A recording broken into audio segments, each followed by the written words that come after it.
Hi friends, I'm here in the kitchen to talk to you about food insecurity. I talked about this in my sermon this past Sunday, and I want to chat about it just a little bit more. As we talked about on November 1st, which is right around the corner, SNAP benefits will end.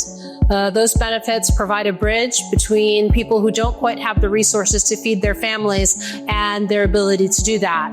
1.8 million New Yorkers, with about a third of those being children, as we talked about.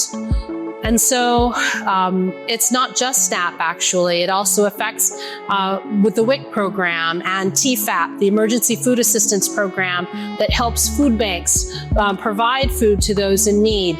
These are really big issues. And so St. James is working to figure out how do we respond to these as a community. And so you'll hear more about this in the days ahead. So here's what we're doing. Thanks to your generosity, we're able to buy gift cards to provide to people so they can buy their own groceries. But what we do here at St. James really well is we make good food. So we're going to be adding an additional shift to the kitchen. We're going to be adding additional opportunities to make sandwiches that we can provide, because what we want most of all is to ensure that nobody leaves here hungry. All of this ties back to the gospel, to the way we live out our life of faith.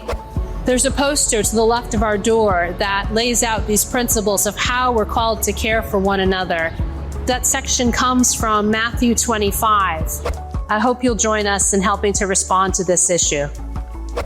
On Sunday, we have a full day. It is All Saints Sunday, and so we will celebrate services at 8, 9, 10, 11, 15, and 6 p.m.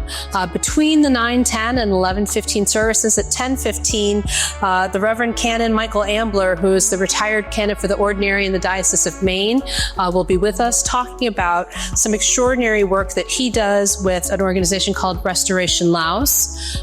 So come to the Coburn Forum and hear about that. And he also will be preaching at the 11:15 service, where we'll also read our necrology, all the names of those who we love who've left us in the last year. Hope to see you on Sunday. See you at St. James, where we walk in love.